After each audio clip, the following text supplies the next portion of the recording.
All right, folks, we are live. What's going on? How's everybody's Friday going?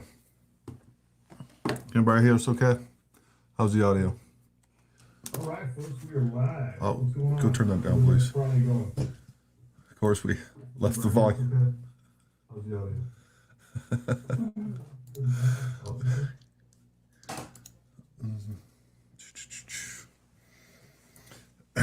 Sorry, we left the audio on the computer back there. All right, if you're just showing up, throw up a hello. Let us know who's there. We'll wait a few minutes and let everybody join in. We got a lot to cover tonight. I think it'll be fun. But anyways, can't post comments to the same destination. I don't know what's going on there. It always says that. Oh, gotcha. John, good to see you. Go have dinner. Have a good time with your wife. John. Enjoy your anniversary. I know you've been waiting. Yes, John, just for you, we got, not just for you, but we got some more of the... Mostly for you, John. The Berserker t-shirts in. Steve, good to see you, man. Happy Friday. All right, we got some numbers kicking in. You guys say hello as you come in, especially if, hey, Chip, what's going on, man? Good to see you. Especially if this is your first time on our live stream with us. Make sure you say hello so we can say hi back and introduce you. It's good to see that those core group of people that are showing up, but it's also great to see when we got new people. We want to make sure that we recognize them. Shane Schleck, good to see you, man. Shane, is this your first time joining us? I don't recognize your name, but if it's not, and you've said hello before, just remember my brain's not very good. Aaron, what's up, man? Hell is low. Hell is low. It's underneath us, I think. Is the audio good? Good to see you, Shane. Thanks for showing up. Mr. Yules, is the audio good? Or were you saying audio? Maybe it auto-corrected to hell. I don't know. I was trying to say hello, but in a different way. Hell is low. Ah, I gotcha. Wow. Yeah. It took you a minute, huh? It did. What's the weekend's plans for everybody out there? Hopefully you guys get some training in. And again, I've done this particular course before. We're gonna do it a little bit differently. And again, I want to make sure. Good. Thank you, Steve.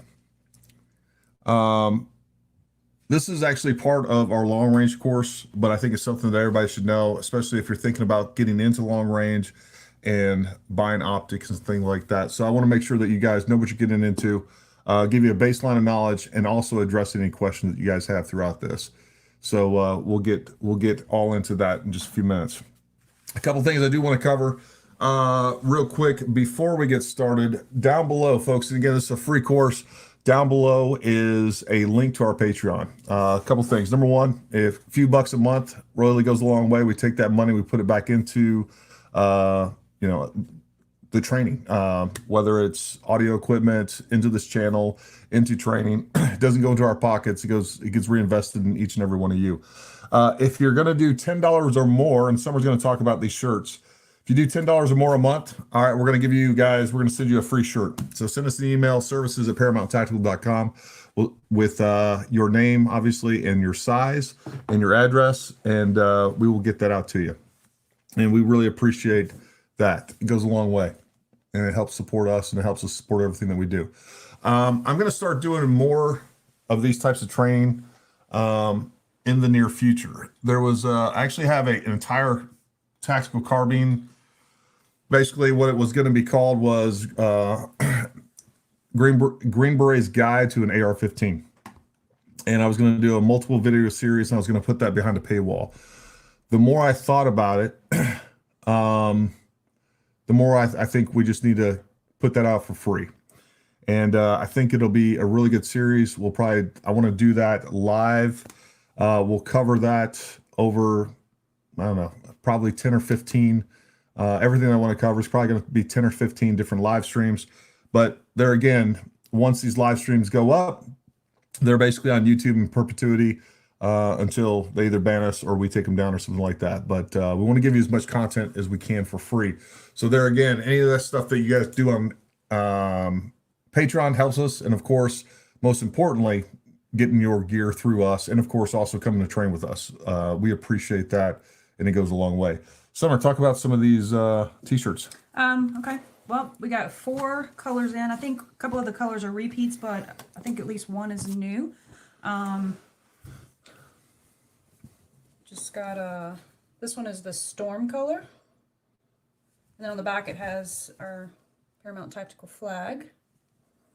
So that one's storm. This one is military green. And these are being updated on the site as we speak. So if you'd like to go purchase these, we would greatly appreciate the support.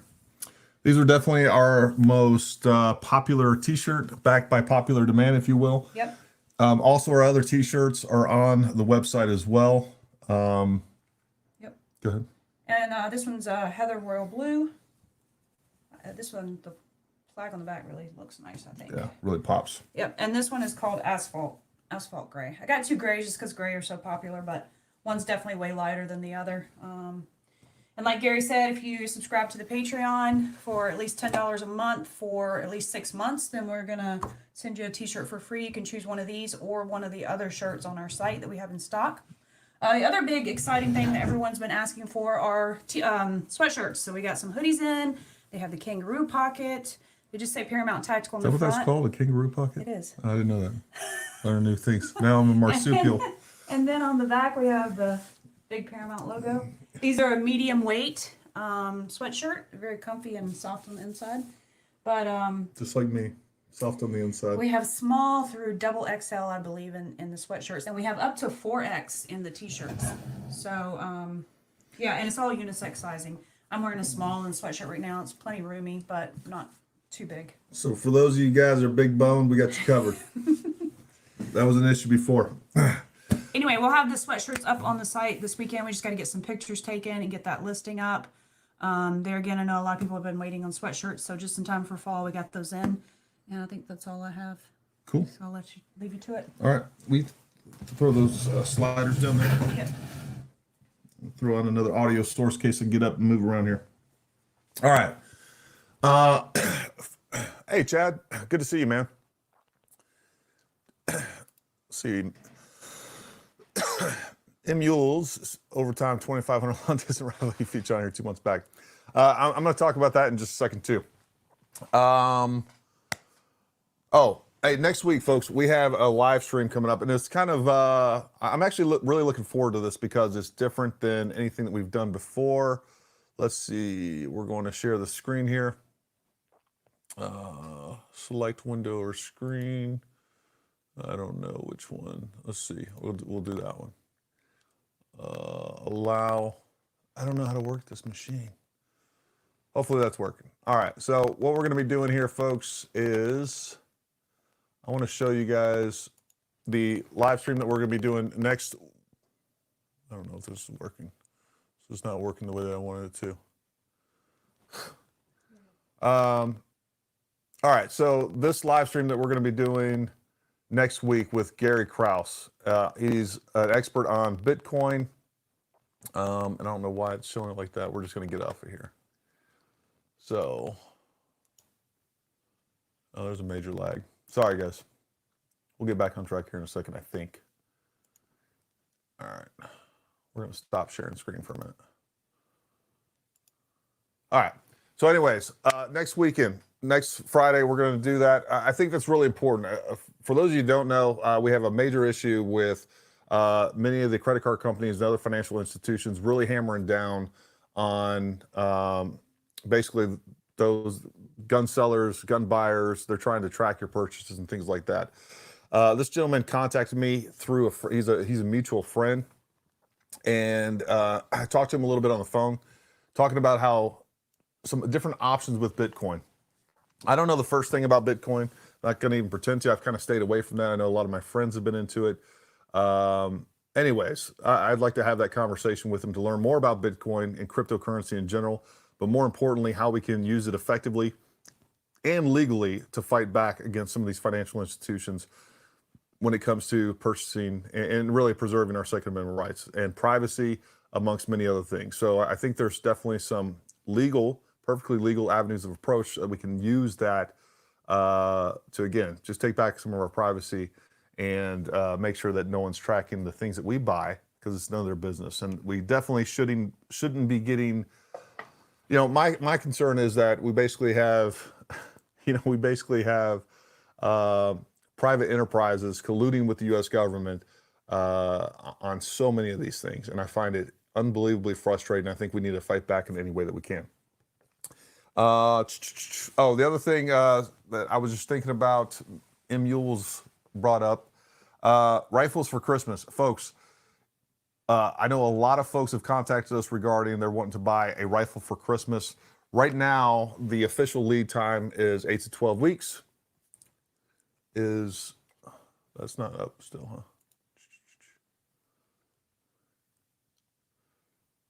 Willie, did we drop YouTube? Are we still good? I'm gonna keep talking. You guys fill me in if YouTube is not, if it's not actually going through. Basically, the lead time on rifles right now is 8 to 12 weeks. That's the official lead time. Even with the more customized rifles, we haven't had an issue with, basically about 5-6 weeks is the longest that we've had to wait. With that being said, with the holidays coming up,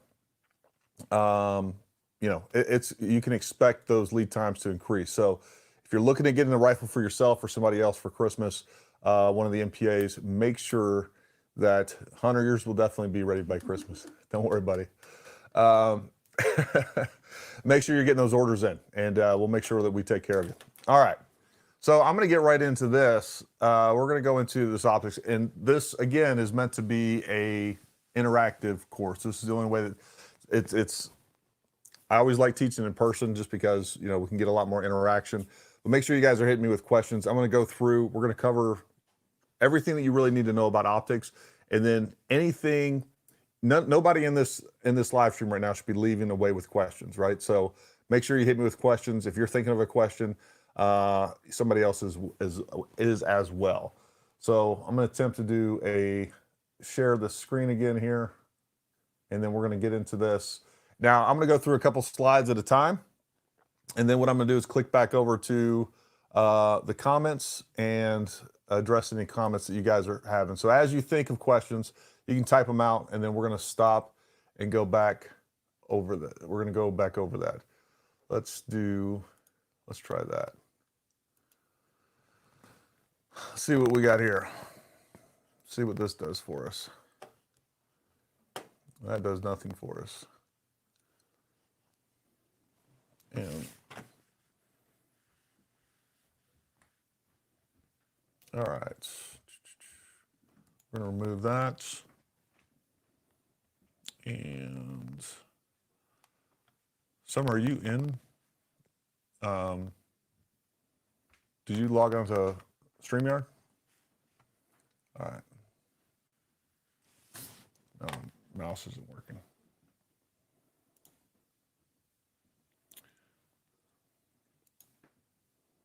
All right, let's try this again.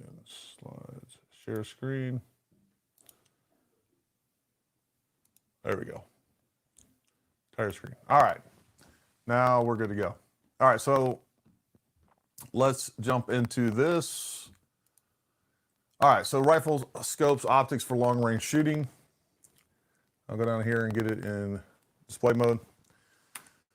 All right, so we're going to talk about the different optic features, options, and construction. I want to get heavy into that. I think that's really important to understand the differences and why you're paying what you're paying for some of those much more expensive scopes.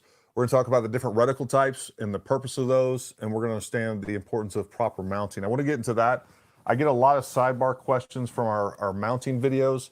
If you haven't seen those, make sure, if you want to know how to properly mount a scope, go hit those videos. And then also you can hit my scope mounting myths. I've addressed a lot of the bad information out there. And if you guys have any questions or want to challenge me on any of that, now's a good time to do that so we can talk about it.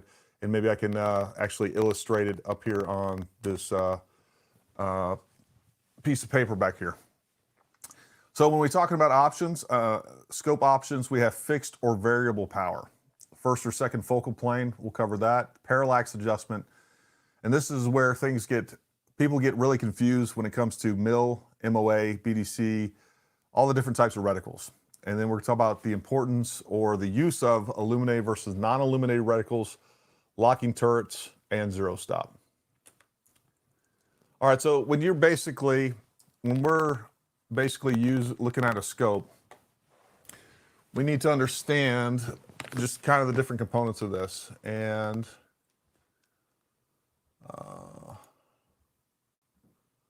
I'm going to stop sharing for a minute. All right, so I'm just going to show you guys what we have here on these different optics. So it's a little more interactive. So when on this optic, this is generally how they're set up. There's only a few optics out there that I know that have left-handed turrets. The only one I really know right now is Collars. There's a couple of the European ones out there. But basically, this is how the scope is sitting on the gun for me. And on the left-hand side, we have our parallax adjustment. And usually you're also going to have your illumination. This is a turn style. So as we turn this, it adjusts that illumination. And then this inside dial is actually our parallax. And we're going to explain what parallax is. I know a lot of people get confused by that. Generally speaking, on the right-hand side, we have our windage. This is what is going to move that round left to right. And then on the top, we have elevation turrets. You can see this is slightly different when it comes to the Night Force. And we're going to talk in depth about some of the different features and why you end up paying over $3,000-ish for this scope versus $500 for that scope. The ARC and EP5 is an excellent scope. And again, I got a review on that. You can check that out. Over here, the way this one works is we have our parallax knob over here. And then we have it's actually a push button illumination. And then everything else is pretty much the same. On the right-hand side, we do have our windage. And this is actually a closed or a covered scope. So there we can adjust it once we have that turret off and then that turret cover off. And then we just adjust it as we normally would. Folks, one of the things that you need to know is when you first get your scope out of a box, brand new, one of the things that you need to do is spin those turrets, both the windage and the elevation, a lot. That's going to loosen all those things up. Those things will get locked in there, and sometimes they're a little bit, even on the high-end scopes, after they've been sitting a while, you need to make sure that you're rotating those all the way around several times and all the way back down, and it'll loosen all that stuff up. And also, if they've been sitting in just been sitting in your, not using it for a long time. And once we get into the anatomy of an optic, which we're going to here in just a second, you'll kind of see why. We'll go over the inside. You'll actually see the inside of that optic. Do you ever use a digital level? I use a Klein that's like 3 inches long, a good to 0.1 degree. No, I don't use a digital level. I'm assuming, Hunter, you're talking about not a anti-cant device. They do have digital ones that are actually pretty good. I'm assuming you're talking about digital level for when you're leveling scopes. So hit me up with this question again. Once we get into scope mounting, I want to cover some of the very common questions I get about levels and how I make sure that I verify that they're good to go. Because if you're working with variables and you can't confirm whether your level is good or not, obviously you're working into, you're just throwing in additional variables into the optic. And if you can't trust your equipment, then you don't know if it's mounted correctly. So we'll definitely get heavy into that. What's going on, Daryl? Good to see you, man. It's got 2 Arkans. Arkans are great optics. And again, we'll get heavy into that as well. All right, so let's get back into this PowerPoint. See if I can share the screen properly. I think I got it down now. My mouse is acting weird. It's like stuttering on me. I don't know if it's about to die or what. Hopefully not. All right.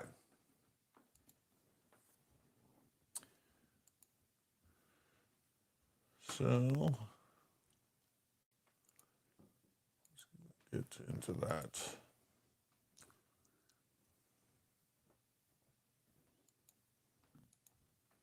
All right. So again, we got that. Here we can get a little bit into anatomy just so you can kind of see what's going on, but we're going to skip through this because I got a much better picture here coming up. But what I do want you to notice that this points out is your first focal plane reticle. And I want you to look at the piece of glass back there that is your second focal plane.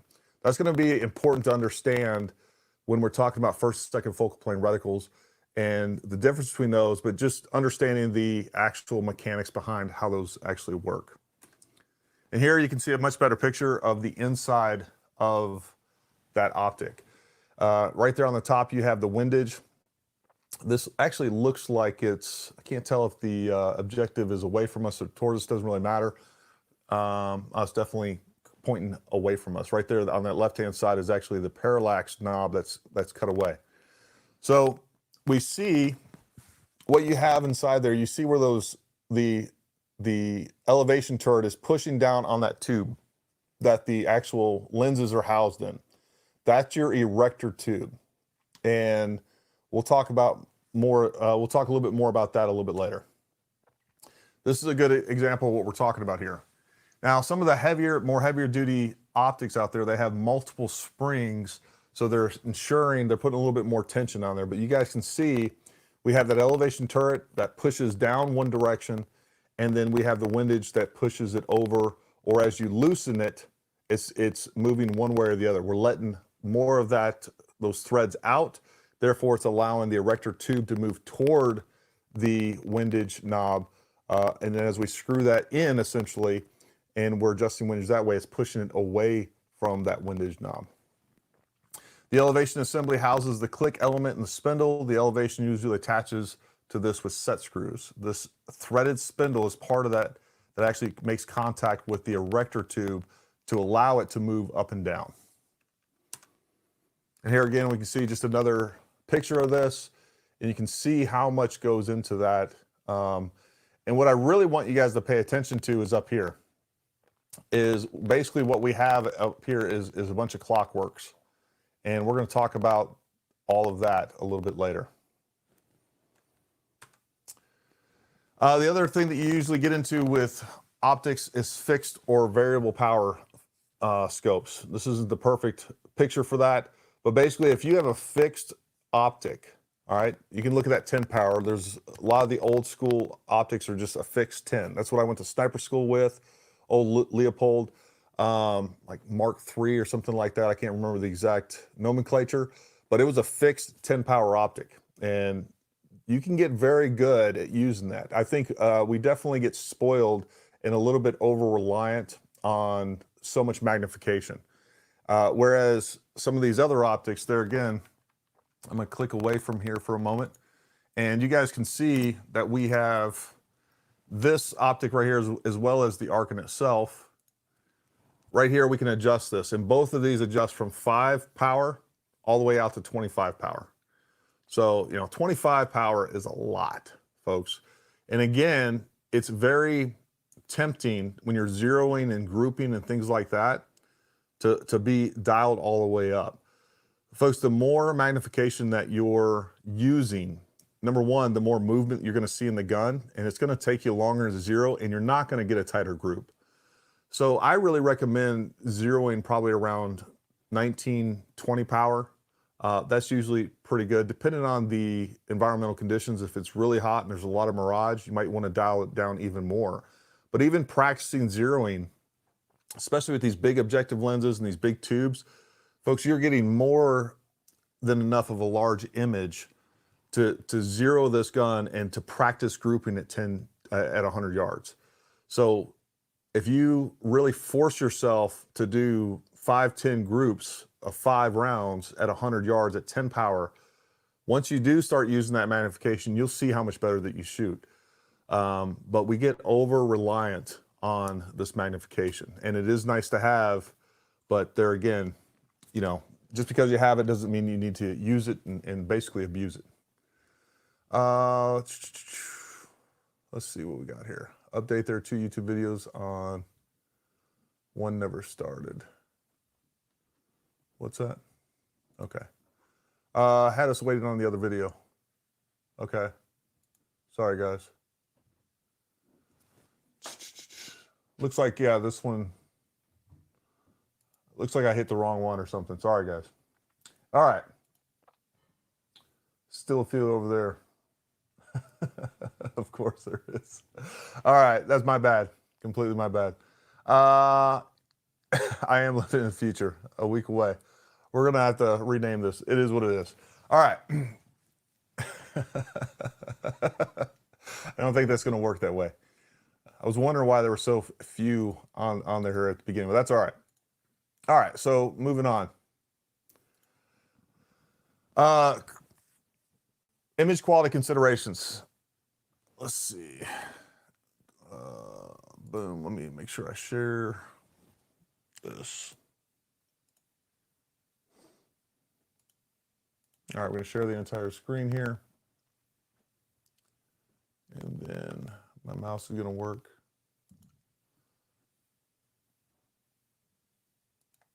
All right, so image quality considerations. This is where you're gonna spend your money, folks, and this is where good optics come into play. The clarity, the light transmission, sharpness,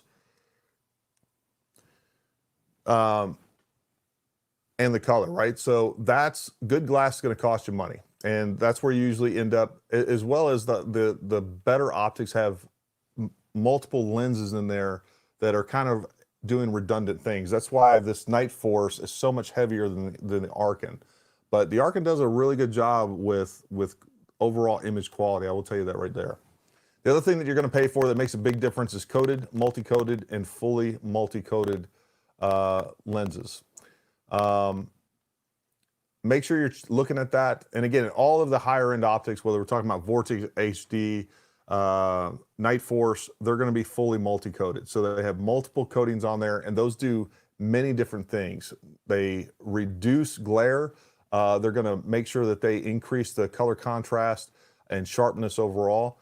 Now, when we're talking about this is why it's so important, folks, that when you are cleaning your rifles with different solvents, folks, make sure that you are, number one, never touch your lenses with your hands. You most likely have oils and solvents on there, and any of that oils or solvents that get on that lens, folks, that is just going to eat that coating all up. So don't touch that. So once you've done that, you've taken those coatings off or removed them at some extent. And other than sending them back to get recoated, which they might charge you for, you're going to definitely degrade your overall image. So just be aware of that. The glass grades. You have extra low dispersion glass, fluoride glass, and HT glass. Folks, you always want to be looking for HT glass on that. This is a big consideration, and this is where you see a lot of cheaper optics start taking shortcuts. And you just need to be aware of that. Because what they end up doing is they're basically tricking you into buying something that looks good, but it's not doing what it's supposed to be doing. And I'm going to show you exactly with one of these optics here in a second, and actually start pointing out some of the differences between these two. So let's see what, due to our upcoming update event, we are awarding 6 PTCs to the community to participate.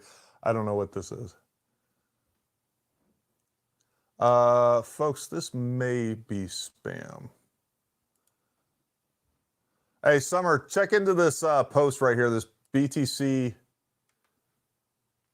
Yeah, folks, don't click on that. That is not us. All right.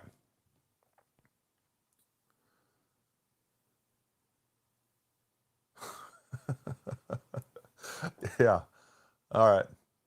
Don't click on that thing. Folks, we are never going to ask you for your information. We're never going to say you want a prize on any of our, unfortunately, I guess that's a problem with, as this channel has grown, we've definitely seen a lot more scamming coming down. So be aware of that. And I don't know what else to do with it. All we can do is report it, and we'll make sure that we do that. So let me just go ahead and block this user and delete comment. All right. So let's talk about the different physical features of these. So, obviously you want a bigger objective lens. A bigger objective lens is going to allow more light in there. Folks, you need to think of a optic, nothing more than a funnel for light. And you can see, if you notice on this particular optic, right? we have this very nice beveled area. It's a gradual and seamless, smooth transition, which allows that light to funnel through there. Then we also have a larger tube diameter. This is 34 millimeter. And then there's several pieces of glass in here that correct the image, do a lot of different things in there, and then allows us for a much larger eye box back here. I want you to notice, and this is what we see on a lot of cheaper optics, is notice how quick this transition is. It's much shorter, and this is much larger. When you see that, number one, this is cheaper and easier to make than this longer tube that allows the light to come in there and it funnels light. And if you think about this, folks, when you're looking at a funnel, if you're actually using a funnel for fluid, if we have this big, huge funnel at the top, but the tube that goes down into your engine bay, it's small, then it's going to, you can pour a bunch of stuff in there, but it's not going to transmit through there, right? It's not going to make that transition into the engine bay while, you know, if you're putting oil or whatever it is that you're, whatever fluid that you're dumping in there. So it's the same thing with a lot of cheaper optics, is they put this big, huge objective lens on there so you think you're getting this really good image. But the reality is when they have that smaller diameter tube, as well as the light, as well as the cheaper glass, it's slowing all that light down and distorting all that light. So this is, and you can see the difference in these. Folks, let me just put this, we'll put this cap on there. I want you guys to see the difference in this. So this is like a 17-inch long scope, whereas this is like 15 and a half. And you can see that transition from the objective lens down into the tube. And it's a little bit hard right there, but you can see the difference in that. And this is much harder to make like that. It takes a lot more just overall material to make it like that. So that's where you start seeing the differences. The difference between this and this is a bunch of little things that make it much more expensive. This makes it much more expensive to create and to make than one of these cheaper optics. And it's those little things around the edges that make a huge difference in durability, light transmission. We'll get into tracking here in just a second, and all of those things. So that is just, you know, those are the things that make a big difference when it comes to, and even when you look at, one of the things that I noticed, if you look at these clicks, I'm gonna get this close to my mic. You guys hear how kind of rough those are. Whereas the Night Force is smooth, and you can still have audible clicks, but it's just much more, it feels more refined, right? And it's those little things that make a huge difference. I'm sure there's multiple springs in there that's holding the erector tube in place, where there's probably less in this one. Even like the knobs and things like that, the constant tension, there's some resistance when we're using the magnification. There's some resistance when we're actually turning our windage and elevation knobs, but it just feels better overall, and the user interface is much better. Aaron asks, is there a big difference between 35 millimeter tube and a 34 millimeter tube? There's about 1 millimeter difference. That's the difference. No, there's not a huge difference between, for instance, the Loophole. We actually had a couple of guys that sent us Loopholes. Trying to think, it's the brand new model. I think it's the Mark V HT or something like that. Regardless, those have a 35 millimeter tube. And the way that the eye box is constructed, strangely enough, and those are great scopes, by the way, and they're actually a really good value. But I will say, I was comparing that to the Night Force. What I noticed immediately is that the eye box, your image back here is much larger in the Night Force than it was the, and I didn't spend a whole lot of time. I literally took them outside and was just comparing them side by side. I was gonna do a full review on them, but ended up having to take a trip that I wasn't planning on taking and do a comparison between the Night Force, even the Arkin, and the new Loophole. I didn't see a big difference, or I really didn't, in the little bit of time that I had, I didn't see any big difference in the image quality. But there again, you can have a larger objective lens, you can have a larger tube, but all of those things work together as a system. So if your coatings are lesser quality, if the glass is lesser quality, all those other things don't, it all has to work together, and they all have to be in sync with one another to get the most out of that optic. And that's really what it comes down to. Hopefully that makes sense. For those of you just joining up, I'm sure some of you were over there on the other video waiting. I apologize. I clearly clicked on the wrong one, but it is what it is. All right, so let's jump back into this. Share that entire screen.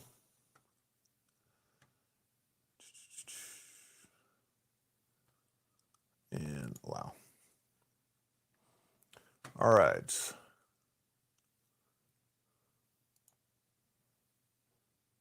My mouse is not working properly. Son of a gun, get over here.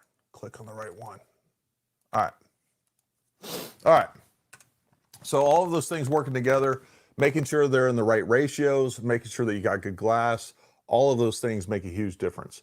So we can see here we have the magnification ring there at the back, and then the focus is right there on the rear, right? So we need to understand the difference between parallax and focus, and we will in just a second. Both of those work together. We start moving lenses. If the parallax is not set correctly, you will never get it as sharp as you possibly could. Your focus knob back there, your diopter ring, another name for it, should allow you, unless you have just crazy bad eyesight or have other eye issues, should allow you to essentially get that optic in focus, and you shouldn't have to use any sort of corrective lenses. Now, if you're extremely nearsighted or have other issues going on there, it may be outside of that. You may have to use corrected lenses, but for the most part, you should be able to use that diopter ring back there to make that scope to focus on the right portions of your eye. So let's talk about parallax, because this is a big one. Parallax is the apparent displacement of an observed object due to the change in position of the observer. And I know that sounds complicated, and there again, I'm going to click off of the shared screen so we can kind of illustrate this a little bit better. All right, so let's talk about what parallax is. So folks, if you're standing in your room right now, if you really want to understand parallax, parallax is nothing more than this.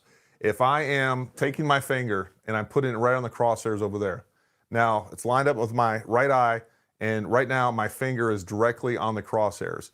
Now, as I move my head to the left or right, I'm not moving my finger, but the relationship between my eye and the finger and my target is now moving. All right, that is parallax. That's what it is. What your scopes allow you to do, essentially, is if I could take this finger, and now I'm projecting my finger out instead of having this distortion because of the relationship in space and time of where my eye is. If I take this and I put my finger right on that spot, no matter where I move my eye, all right, it is still on the same target. And that's what parallax adjustment allows you to do. All right, it is actually projecting the target or the reticle on your target. And it is basically putting it on the same plane of focus. And that's why it's so important. So two things to make sure that parallax isn't causing misses. And I'll say the two things that make people miss over and over and over again at long distance at our courses is not having your parallax adjusted and not paying attention to your bubble. Those two things, you know, we'll put dope on a gun that I know is good. All right, hey man, we're shooting at 600 yards. You need to be at 4 mils, right 0.2. You know, send it. Miss. Send me another one. Miss. Send me another one. Hey, check your parallax. Check your bubble. All right. Oh yeah, my parallax is off, or my bubble's off. You know, I didn't have that. I had that gun canted and didn't realize it. Squeeze the trigger, pow, ping. Right. So we're making good hits where we weren't because we didn't pay attention to our parallax. And what's happening is when your target is 600 yards away, but now your reticle is only projected 100 yards where you were zeroing because you haven't touched your parallax. With any little movement of your eye, and if you're not mounting the gun the exact same way every single time, and you're squeezing that trigger, those crosshairs are essentially aiming slightly off, and you're changing that every single time. Just like the front sight and the rear sight of a gun. I can be pointing that gun at the target, but if I'm moving that rear sight and then I'm changing that up, right, it's not going to make the impact that I want. So it's really important to pay attention to your parallax, and it's really important to make sure that you're paying attention to that bubble level. And one of the things that we always talk about is good spotter, sniper, or shooter communication, right? So shooter up, you know, spotter up. we need to hear shooter up. And then the last thing that we'll say as the spotter is check parallax, check bubble, send it. All right, that's the last check that shooter should be doing before they squeeze that trigger. So make sure that you're talking through that in your head. You know, pretend there's a spotter back there. Spotter up, shooter up, check parallax, check bubble. You should always be checking parallax, check bubble before you really even say shooters up, because that's letting us know that you're ready to squeeze that trigger. And again, even while you're grouping on your own, you're shooting on your own, every single shot, I'm checking parallax, check bubble, then I'm on the target, I'm opening that left eye, keep that left eye open, or your non-dominant eye. You should be able to see that bubble, see where your parallax is set to, and then make sure that you squeeze the trigger. Got any questions on here? We're just talking about scammers. All right, good. Let's go back to the PowerPoint here. Oh my God, this mouse killed me.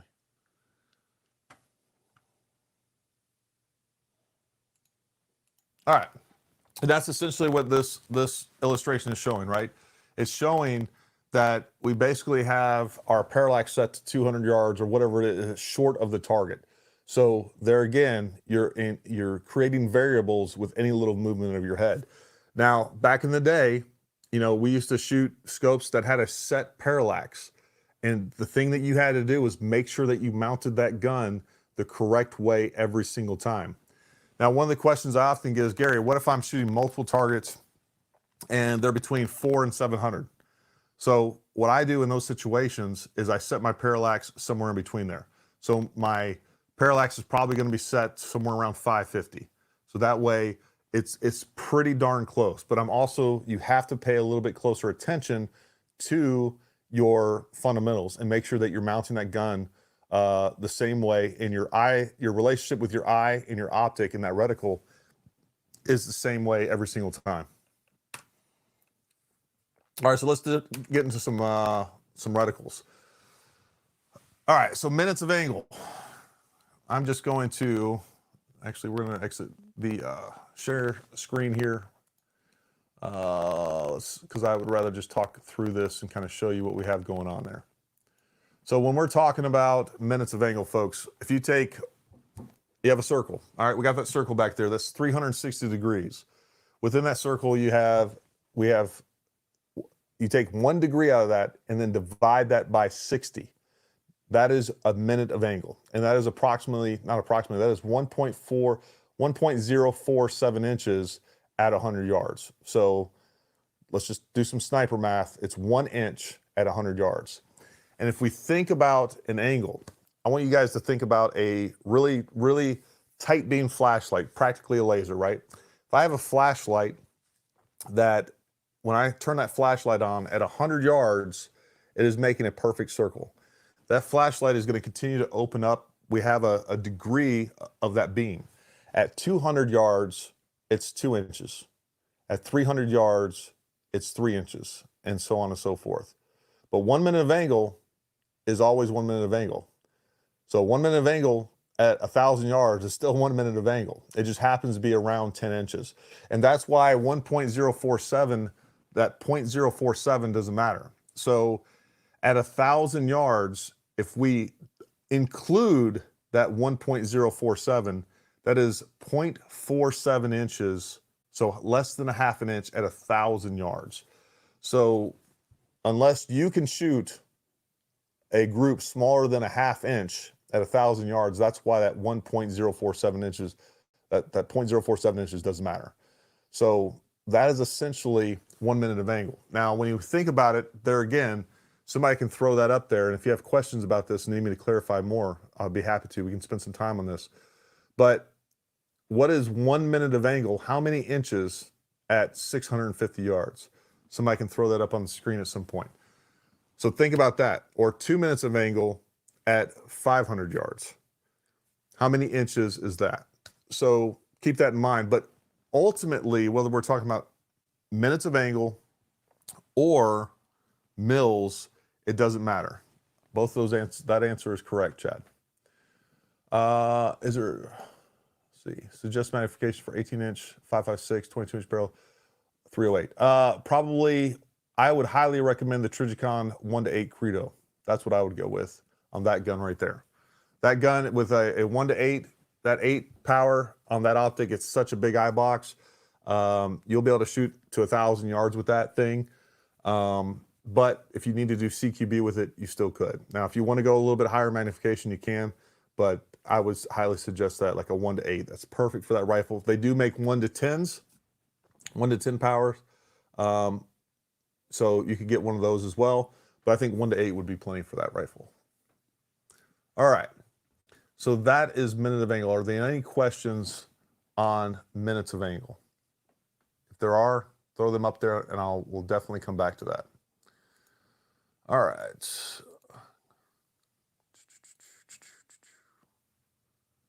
And,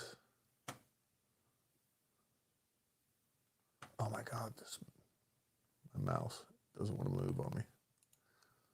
I don't know if it's the surface or the mouse dying. All right, so that's what it looks like right there. And here again, a little bit better illustration that we have going on here. At 100 yards, it's 1 inch, 200 yards, so on and so forth. 1 MOA, 100 yards. So this is where mils, it makes us Americans confused. This is a metric, and this isn't even right, by the way. 6,400 mils is a NATO application. There's actually 6,283 mils in a circle, but for artillery reasons, we went to 6,400 mils. It's actually not a thing, but we have 1/640th of a circle. Now that sounds bigger, but it's not, because once we divide that by 60 and then divide it by another 60, minutes of angle are actually smaller than mils. As a matter of fact, there's 3.44, I believe, minutes of angle in 1 mil, and that becomes important here in just a second. But what I do like about mils is that it's very clean math-wise when we're talking about if we're using meters. In the Army, we always use meters. And the funny thing is that we actually had our optics, we had a mil reticle with the MOA corrections on there. And we can talk a little bit more about that in a second. But essentially, 1 mil at 100 meters is 10 centimeters. 1 mil at 200 meters is 20 centimeters. But most importantly, at 1,000 meters, it is 1 meter wide. So that's a mil. Now we can divide that by 10 and we have a much finer, because most optics are going to be 1/10 of mil increments. So we still have plenty of fine corrections that probably aren't even going to work with your gun. Now, when we're talking about this, when we talk about a unit of accuracy, typically we say, hey, a good rifle is going to shoot under 1 MOA at 100 yards. So that is 1 inch. We need less than a 1 inch group at 100 yards. That's typically the kind of the gold standard for what we would accept for a long range rifle. Now, again, with these MPAs, they're guaranteed under a 1/2 MOA, and with off the shelf ammo, not only me, but I've had clients send me pictures where they're shooting 1/4 MOA groups with off the shelf ammo out of those MPA rifles. And again, there's lots of rifles out there. I won't say lots, but there's lots of rifles out there that are good, that shoot well. Between the ammo that we have today, the manufacturing processes that we have with rifles today, there are more good, accurate options out there at a much lower cost than we've ever seen before. So when we talk about how accurate a rifle is, we're talking about usually can shoot at least 1 inch group, 5-round group, not 3-round, a 5-round group. Just understand too, when we're talking about accuracy, we're talking about the entire system, right? So the gun can shoot a 1/2 minute of angle, but if that ammo is a 2 minute of angle ammo, just understand the best group that you're ever going to get out of that is 2 minutes of angle. We can have a 1/2 minute of angle gun, a 1/2 minute of angle ammunition, a 3-minute shooter, right? The shooter can only shoot, a 3-inch group. The best group you're ever going to see is 3 inches. So all 3 of those components have to work together and make sure that everything is working properly as well. You guys know there's plenty of different reticles out there. We'll get into some the reticles that I recommend. So when we talk about a Christmas tree reticle, We're talking about a reticle that we can use that has enough information on there that allows us to use it for hold off, so we're not dialing. And that's what these different Christmas tree reticles are. I actually need to update that. There's some other good Christmas tree reticles like the Mil XT from Night Force that aren't quite as busy. If we look over here at the Horus 59, I'm sure some of you are looking at that and like, oh my God. And I'll tell you, I was first exposed to the H59 reticle. We actually had Horus give those to our sniper team. We went down to rifles only. And when you first look through that, you're like, man, this is crazy. But when you see how to use that, and you spend a couple days using that reticle there on the right, and even some of the other ones, folks, you never really want to go back. Now, I will say that there's been lots of people that talked about in competition that when you have a reticle that busy, sometimes they're missing trace and they're missing impacts because the reticle's so busy. That is absolutely possible.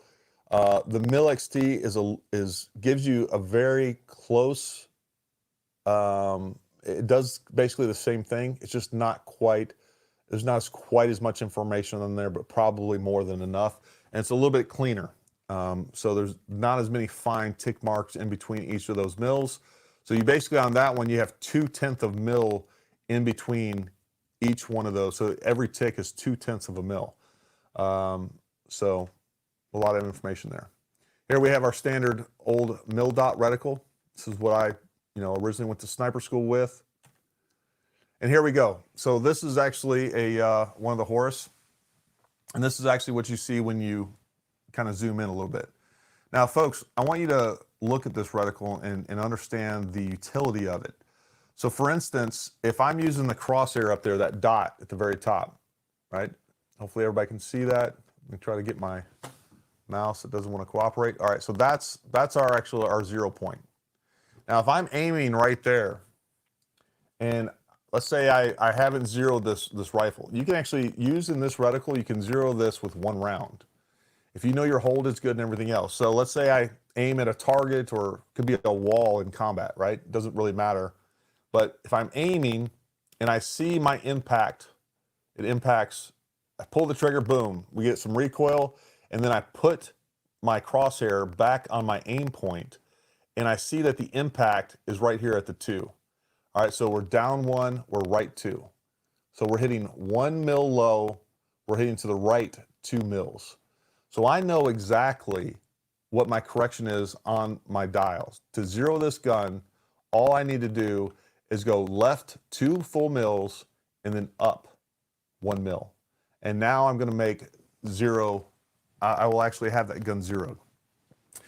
The same thing goes with if I'm just holding, right? So if I am holding on a target and I see my impact down here, and I see that round impacts right there at down 2, right 2. All right, now that is my new crosshair. All I do is take that crosshair and I move it to my target, and now I know that I'm making impact right there. So this is just now my new crosshair without having to dial anything or anything else. All I'm doing is holding. So that is why these are so useful. The other thing that's useful about this, especially if you are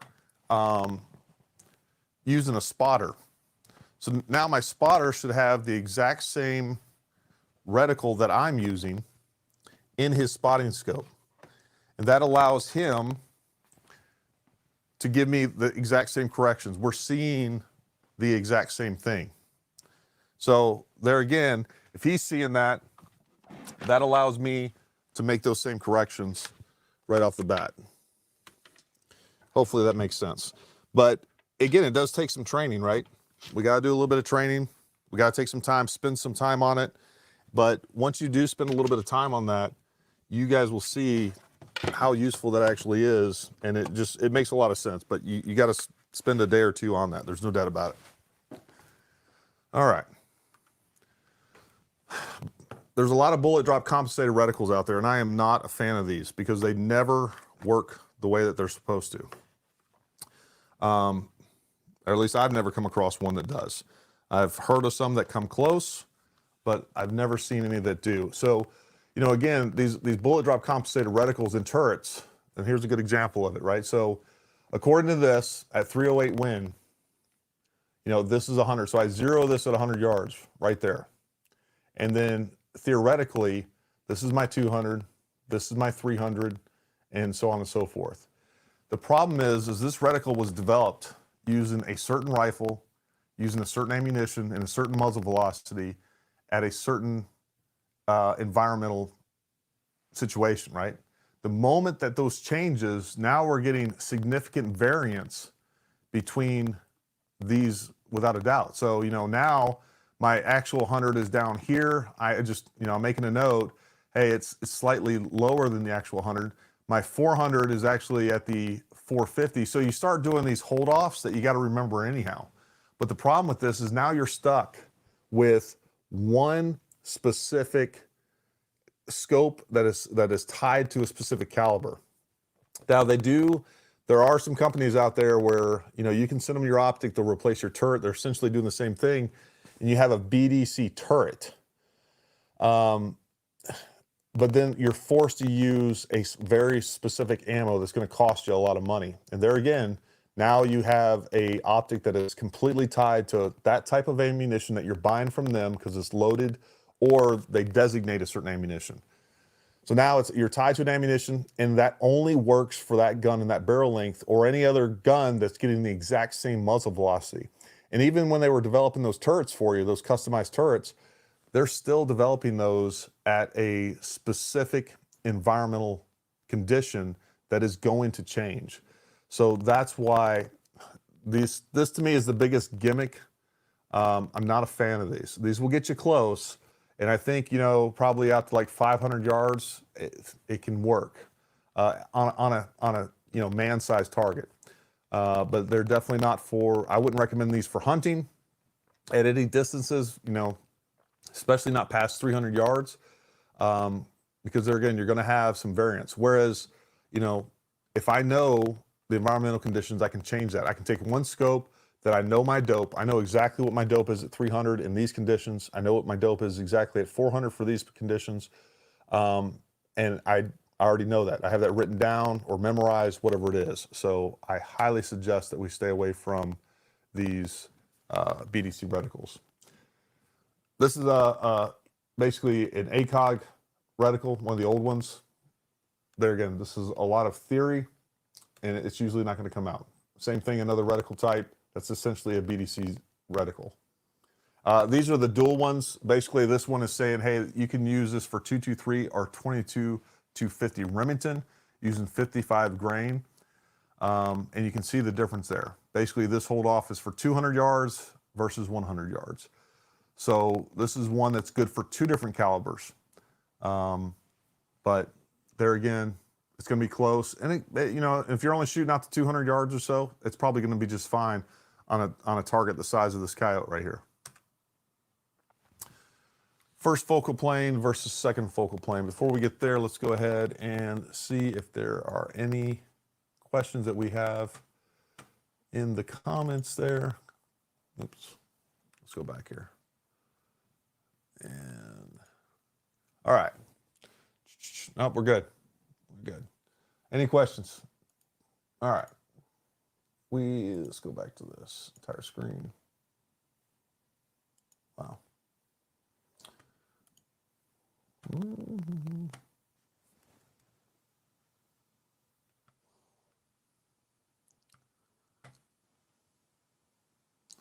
All right. All right. First focal versus second focal, we talked about that. This is essentially, if your gun is a first focal plane reticle, you can see where that, basically all the adjustment when it comes to the magnification and everything else is happening behind that, right? So whereas a second focal plane, all the magnification is working ahead of that. So the size of the reticle doesn't change with a second focal plane. And there are some, I would say that, you know, there's pros and cons to both, but there's a lot more cons, in my opinion, on the second focal plane. There's a lot less benefits with that second focal plane than there is that first focal plane. So here we have on the left, I want you to notice we have a first focal plane reticle there on the left. This is a second focal plane reticle on the right. And notice as we go from 4 power, that reticle is hard to see, right? At 4 power up here versus that second focal plane on the right-hand side. That second focal plane, no matter what magnification we're in, it is the same size no matter what. Now, the problem with that is that when we get into mil relation, or we have the reticle itself and we have the stadia lines, those mean something. So those actually are indicating actual space at that distance. So down there at 16 power, and the big thing to understand here is that the second focal plane reticles, they're only accurate. That measurement is only accurate at one specific magnification. It's usually max magnification. I've seen some that are, you know, at 24 power and they go up to like 28 power. But regardless, that scale is only usable accurately at one magnification. So if you were on 10 power up here on the second focal plane, I said, hey, hold 1 mil to the right, you're going to be off.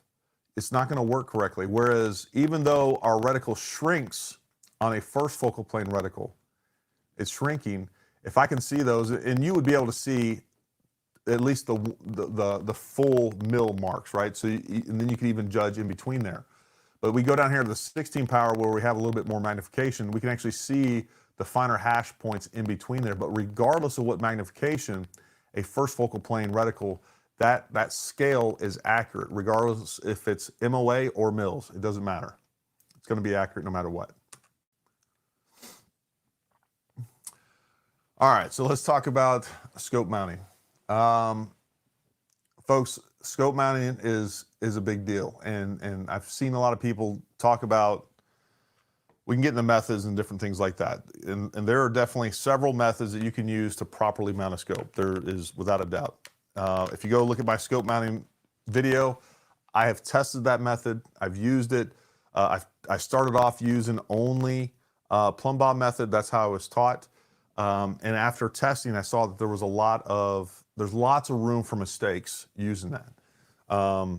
So making sure that your scope is mounted correctly is a big deal. And we can see right here as we do this. Now, what we need to understand here is that we can use, notice the crosshairs regardless of the actual crosshair. Regardless of what's going on with that crosshair is good, all right? But the moment that we start dialing way up or down, we are now adding elevation and windage. If we go back to, as a matter of fact, I'll just go ahead and show you this. I actually go back and show you the, let's go back here. If we go back, if we actually look at this stand that I had behind me, this kind of illustrates it a little bit better. But if you look at what we have going on behind me, folks, and I covered this in the scope mounting myth, right? So we can actually take this piece off, and if we have this, if we have our reticle canted, and I'm going to do it a lot just so that we kind of can illustrate. Folks, look, this is the drive up here. So now again, if the whole scope is canted, again, it's still going to drive this reticle plumb to the scope and to that. But there again, we're still adding elevation into windage and windage elevation.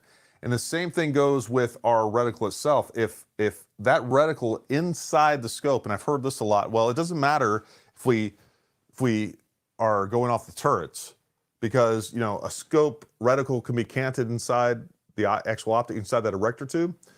So we need to get that straight. But the problem is, if that's crooked, then this isn't driving plumb. So the only option for this, there's actually a couple.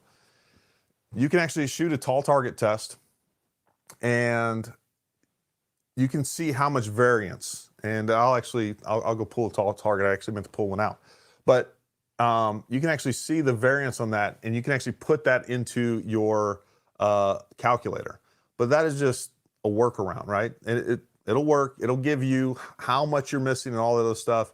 It'll give you the correct correction based on the deviation that you calculate shooting that tall target test. So it'll factor that into the ballistic solution that it's giving you overall. All right, and so it's going to give you are we having some sound issues? My laptop's speaking. All right, so we're good. It will factor that in, but the only way, folks, regardless of what method that you use, the only way that you're going to know whether or not your scope is mounted properly is if you shoot a tall target test. Because this is the one thing that people don't understand is if we're shooting at a target, because I hear this all the time, it's like, you know, I just threw my gun, I threw my scope on there, I did use X method or Y method, really doesn't matter, and it shoots fine. You know, I can shoot all the way out to whatever, it doesn't matter. Well, no, you're missing, and you're chalking that up to environmental conditions.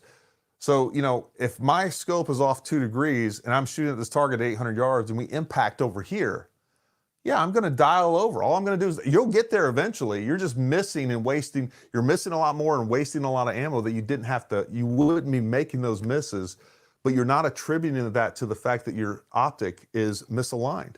So you got to shoot a tall target test. Don't take my word for how to mount a scope, because you can mount a scope exactly how I tell you, and you can still mess it up, right? We can still do something wrong, some human factor. Maybe you mount the scope perfectly, but come to find out your reticle internally is canted inside of the erector tube. The only way that you're going to find out is shooting a tall target test, and it's a good drill to do anyhow. It's essentially a grouping drill, and a tall target test is nothing more. Matter of fact, hold on, I'll grab a tall target for you real quick. I'll show you exactly what that looks like.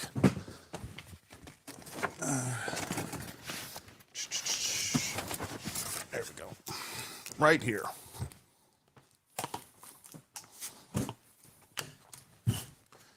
So your tall targets, these, we don't sell them.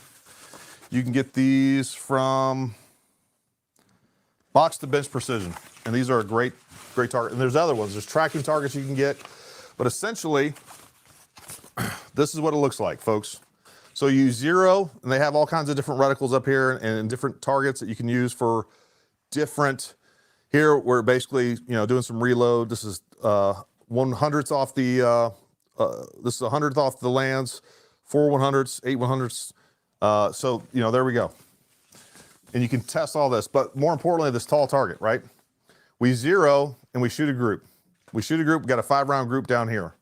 Now we're gonna go up 1.5 mils. This is our 1.5, or they also make these in minutes of angle. I thought they had both in there, but no, it's just mils. All right, so 1.5 mils, our impact should be right there. 3 mils, our impact should be right there. We're still aiming down here. All we did was dial up 1.5 mils, still aiming exactly where we were aiming to begin with. 1.5 mils impacts here. Now, if we get up here to 4.5 mils and suddenly our rounds are impacting off to the right or left, doesn't matter, or we start seeing this variant, and as we're still aiming down here, next thing you know, we get up here at the top, we're at 7.5 mils, and now our rounds are way over here, and we see this degree of change. They were here at 6 mils, and now here at 7 mils. That is the only way, using that target or a similar target. Now you can make your own. All you got to do is take a plumb bob, or better yet, a good level, and draw a straight line on the target. If all you're trying to do is see if your scope is aligned, again, find your 0 point. We have a straight line all the way up. And we aim here, we're impacting still on the line, still on the line, still on the line. And then you know that your scope is mounted correctly. Now, what also you're required to do is to make sure that your gun is staying perfectly level the whole time. That's tough to do. So you got to pay attention to that. So you got to have a good bubble level. That has to be adjusted properly, because that could be another issue, right?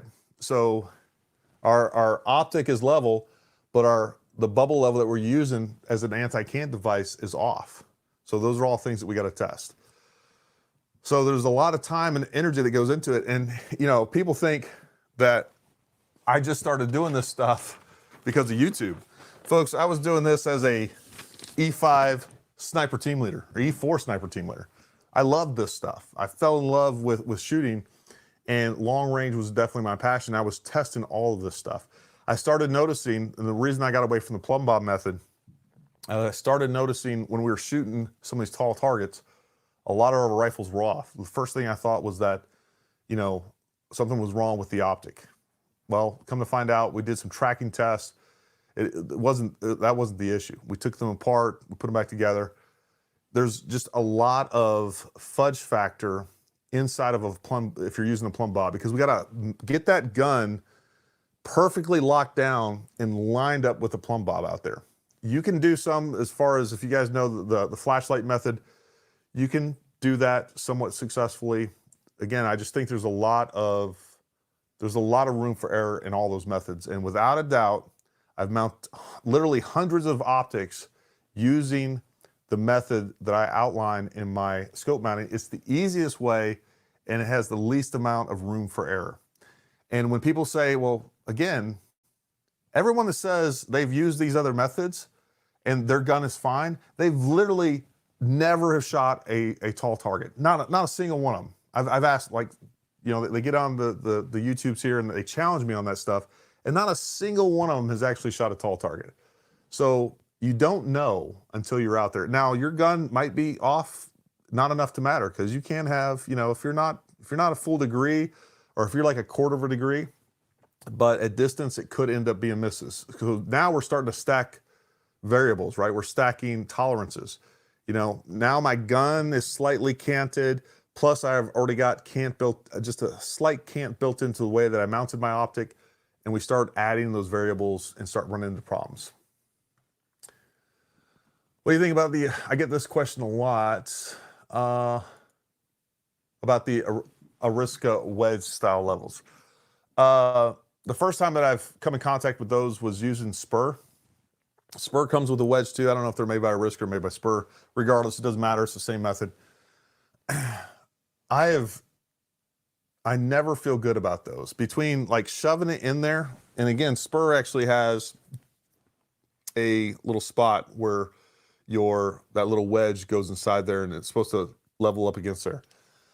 I'm sure you can do it, but between like shoving it in there and leveling it, I always feel some wiggle room in there. And if you push it too hard, now you're pushing up on the scope. And the other part is now you're moving the scope around, and now I'm trying to keep it there while I start tightening this down, start locking down the scope in the rings themselves.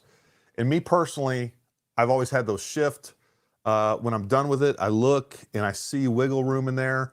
And just for me personally, I haven't liked it. And then I have shot tall targets using those, and there was variance for me. I think mechanically it makes sense. I'm sure you can do it. And maybe it's just I'm kind of stuck. I know it works, and it doesn't take any longer to do it the way that I do it. So I probably have some bias in that, and I'll readily admit that, because I know it works. I've tested this stuff. So if you want to use one of those, again, it doesn't matter what method you choose. Just make sure that if you're serious about making sure that your scope is level and it's plumb, and everything else is working together. I know, that tall target tells you everything that you need to know about what you did. It lets you know if your bubble level is correct. It lets you know if your optic is mounted correctly. It'll let you know if you're shooting well to some extent. So regardless of what method, as long as you shoot a tall target and you're not seeing that deviation from that center line, that line that you know is plumb, then it doesn't matter what method you use. You got to the same result. But there's only one way to test that, and just feeling good about, because I made a few hits here and there at distance, it's not enough, so keep that in mind. Take that for what it's worth. All right, back to sharing. Share screen. Or share our entire screen. I'm gonna go to allow. Oh my God, right here is where my mouse always fails me. All right. Let's go. Let me see if I. Yeah. So I'm going to go back a bunch of slides and talk a little bit about the difference between hold offs versus. Here we go. All right, guys, look here up at that top of that turret. All right, so this is where we get those clicks from. And this is essentially clockworks. And this is what provides an accurate change so that, 1 mil is 1 mil, a tenth of a mil is actually a tenth of a mil. And again, this is clockworks. So typically the more expensive the gun, or the optic rather, that clockworks is a lot more accurate. But even in there can be some variance. Just like if you have an old mechanical watch, right? You might find that, the mechanical watch of decent quality might lose, 1 minute every, 48 hours or whatever it is. There you get into a Rolex watch that is losing, seconds per year. It is so mechanically accurate, and there's been so much time put into that mechanically is very, very accurate. And I'll tell you right now, when we're talking about scopes and optics, it's actually pretty hard to do. So that when you're dialing 20 mils up or whatever it is, it's still perfectly 20 mils. When we're getting into the 20 mil territory, you're almost guaranteed to see some accurate, a little bit of displacement, almost, I don't care how good the optic is. So just be aware of that. So when we have and I found this with the Arkin, right? If you go look at my review with that, this thing was for windage, it was not tracking well. And it was off it was off like a tenth of a mil after like 5 or 6 mils on the windage. And I repeated it over and over and over again. So it was repeatable. It was clear that was taking place.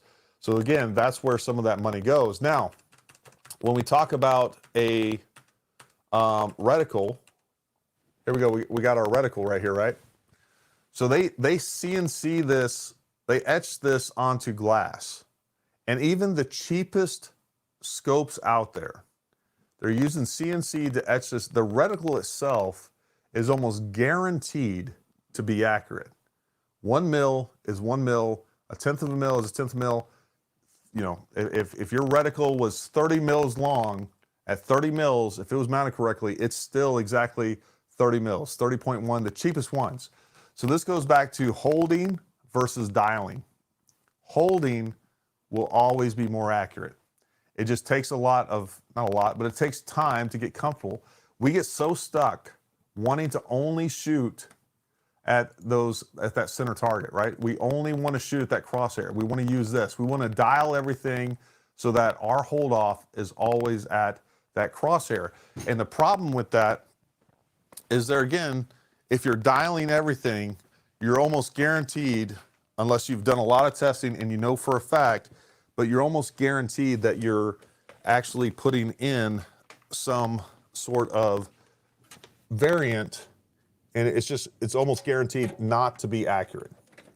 And we just need to be aware of that. So if you can learn to hold, holding is always going to be more accurate than dialing. And especially if you have a cheaper scope. So keep that in mind. All right. And that's why, it's faster too. It's so much faster, folks. You can once you get disciplined enough to make yourself do that, it's like learning to type, right? All of us were kind of the hunter and peckers at one time. I remember I couldn't type. I remember on one deployment in Iraq in 2008, one of my goals was, I'm going to force myself to actually spend some time learning to type. And while it was painful while I was doing it, it was obviously paid dividends. And the same thing goes with using a reticle. All right, so let's go back here real quick. And all right, so let's talk about mounting. your optics. And more importantly, because there again, I'm not gonna, you guys can go check out my how to mount a scope. You can also talk, I go in depth with the scope mounting myths. But one thing I haven't addressed in any of my videos is how to make sure that your level is good. And I'll talk about a couple different levels that I recommend. And of course the Wheeler engineering level that comes in the scope mounting. This is actually on our website. I highly recommend this, and we'll talk about how this works. There's an illustration. But there again, it's also in my scope mounting video. So right now, these three levels are reading the exact same. This is the third Stabilo level, or maybe it was the second one. I know I sent at least one back. These Stabilo levels you can get on Amazon. They're typically pretty darn good. They are supposedly tested before they leave the factory, all of that good stuff. Now, the first thing that you can first thing that you can test to figure out if your level is indicating that it might be off some is you put it in one spot. It doesn't matter if it's reading perfectly level or not. Put it in one spot and then you flip it 180 degrees and it should be reading the exact same way when you flip that 180 degrees. That tells you at least that tube inside there isn't canted. It may or may not be correct, but that's a pretty good indication that it probably is. So test that. Now, this is probably the fourth Wheeler engineering kit that I've used. I've lost some, I've worn some out. There was one that I actually used for so long, used it for 5 or 6 years, that the indicator lines on the level had actually worn off and I ended up throwing it away. But I think 2 out of those 5 kits, this level was not correct. All right, it wasn't reading correctly. I also have another like a $250 machinist level over there that it's ridiculous, both in expense and how sensitive it is. You can never mount a scope with it; it's too sensitive. But I use that to kind of get me an idea of where my other levels are, for one. But if I didn't have that, again, I'm going to turn that thing 180 degrees. If it's reading the same, it's probably good. And if you have other levels that you can test it against. But right now I got 3 levels that are reading the exact same and I know are pretty good. I actually found this level in Lowe's the other day. So I'm always collecting levels. My wife makes fun of me. This is a tough built magnetic lit box level. It has a really arched bubble level in here. So if it's not sitting straight, it indicates it very vividly. But according to this is within 0.029 of a degree, guaranteed within 0.0005, so 5/10,000ths of an inch to be off. And I've been really impressed with this level. I think it was $20. So this was at Lowe's. You can pick those up at Lowe's. I don't have a affiliate link or anything like that down there. So you can go pick that up. But I do like the Stabilo level for this, and I've used this to level scopes as well. This is a little funky because the weight, you got to put in the middle, and then the weight's a little weird. But you could get one of these. But these Stabilo levels, I think, are like $30, and they're nice levels to have. And generally speaking, these are going to be more than enough accurate to mount your scope properly. And regardless, no matter what level you use, what do you need to do? We need to do a tall target test. Oh, going back to this guy. So a couple of these were off, but it's not like you need to throw these away because these are adjustable. There's actually set screws on either side of this, and there is a fine, here, I'll get close. I'll do this guy. So, you know, there is a fine gap in between on each side. And of course, now I don't have light. But there is a fine gap on either side of that. And then there are set screws that you can adjust right there. All right. And you just kind of, you know, dial those in or dial those out, and you can adjust this level. So it is adjustable. So as long as you have a good level to go off of, we can get that right. So that's how you determine whether or not your levels are good. And there's lots of other guaranteed tested levels out there that you can buy. You can spend all the way from a few bucks all the way up to, you know, again, several hundred. Really doesn't matter. So whatever is within your budget, and just depends on how OCD that you are. And folks, just to Gotta show you what I got going over here. This is, you know, these are the levels that I have over here. And where's my machinist level? Oh, there it is. All right. So these are just the levels that I have down here that I actually use from time to time to do different projects with guns.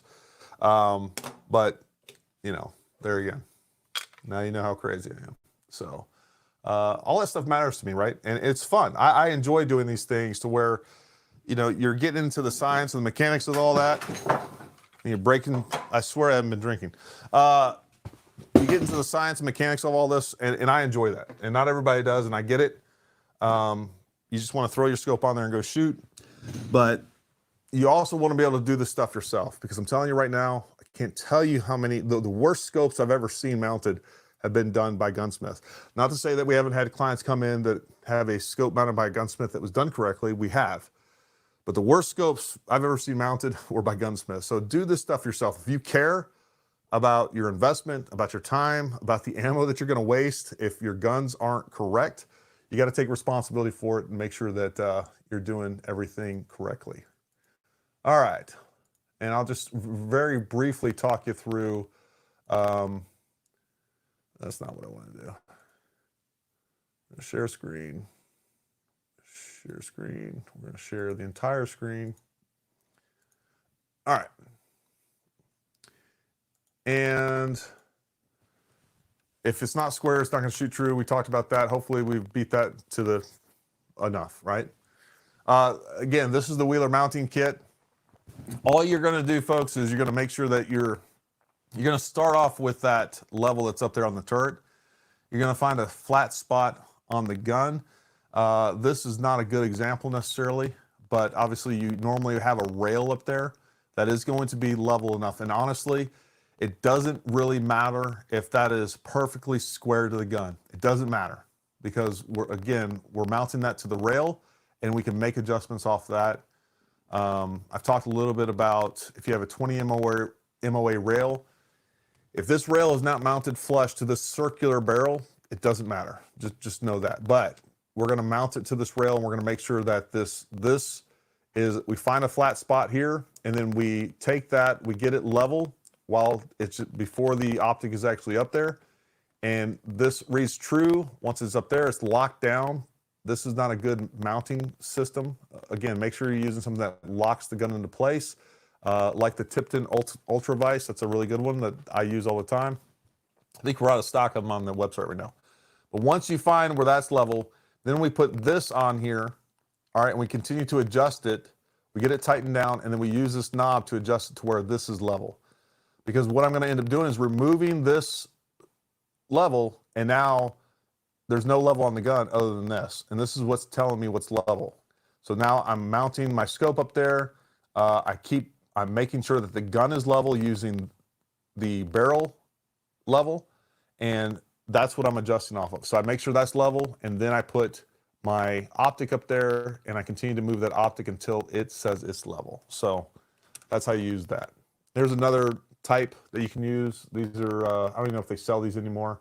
This was designed specifically for guns that did not have rails. Any questions about anything that I covered so far? We hit a lot. Let's go back to here, and we're going to stop sharing screen. I know. Well, you have to buy a level to level your gun. It's amazing. Let's see here. Crackling audio. Sorry, guys. I'm sure when I was moving around. Hi, guy. Thanks for stopping in, buddy. We covered that. All right, folks. We have any questions about anything that I covered or didn't cover? Anything at all? Hit me up with that. We could probably spend another couple hours, but again, I think that gives you a really good baseline of knowledge for choosing a scope, figuring out what you like and what you don't like. Let's talk a little bit. What's your preference on the best high quality optic? We'll pull that question. That's a good question. Jason, without a doubt, Night Force. And Night Force, just through experience, you know, in special operations, not just Night Force. We were actually given several different. We had, trying to think, we had some Swarovskis, and then we had, trying to think of the other, another high-end name brand. I'll think of it in a second. We had some Swarovskis, and we had Night Force. Those were the two main that were on our guns. And folks, I have seen Night Force just beat up. And they still, I was like, man, that gun is, you know, I've seen guns dropped out of trucks. I've seen literally dents. We had one rifle, one optic had a dent in the external tube. It would only allow you to dial so much at that point because it was hit so hard. Literally, it was a 50 cal barrel that fell onto the optic. And it put a dent in it, but that thing still zeroed. You could still hold off with it. It held at zero, and they just kept running. So it's more of about a known durability. I've also done a lot of tracking tests with Night Force. Their optics are very good. The clarity of that thing is amazing. It's up there with any other.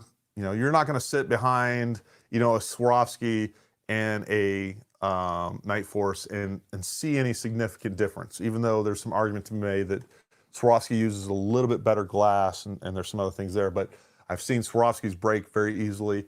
I've seen a couple other name brands that ended up, that we had contracts with the military that we use, and we're like, we're not using those. We ordered Night Force for all of our guns, and I've just seen them beat all to hell and still hold their zero, still track clean. Lots of tracking tests I've done in comparisons with Night Force and other scopes. Night Force has been by far, there are definitely variables out there and there are variants out there, right? There's been I've seen bad Night Force. I've just seen a lot less of them than any other optic. So my go-to is Night Force time and time again, just because of the durability and reliability. Let's see.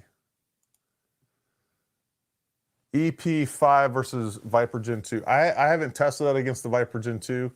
I know that I've seen Viper Gen 2 glass. I wasn't impressed with that. I've never done a side-by-side, but the EP5 glass clarity and quality has impressed me. I was not impressed with the Viper Gen 2s or the Viper line at all. They're a decent, they were kind of the original budget optic, but I don't think they compare in glass quality with EP5 as far as tracking and all the other things and durability. You know, there may be something to be said for Viper. I'm not saying there is. I'm just saying, again, my own personal experience. I know I was impressed with this, wasn't impressed with any of the Viper line as far as glass quality goes. I did have a Viper PST way back in the day that quit tracking altogether on me. You know, Vortex has a great warranty. They fixed it. But, you know, that kind of sucks when you're out there shooting. Just got to start long range. Watching lots of video comparing scopes. Some say parallax in scope isn't accurate.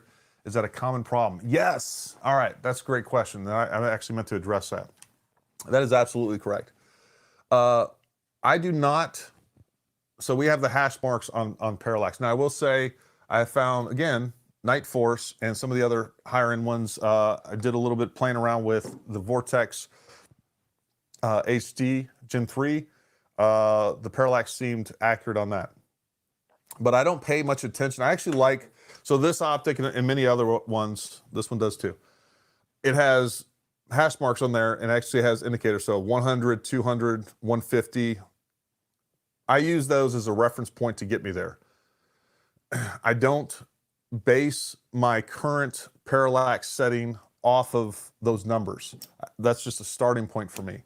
The way that you know that your parallax is set right, and what I was saying earlier is I actually like there's a lot of optics out there that just have dots. They don't even tell you what, and that's good to learn on because you learn real quick.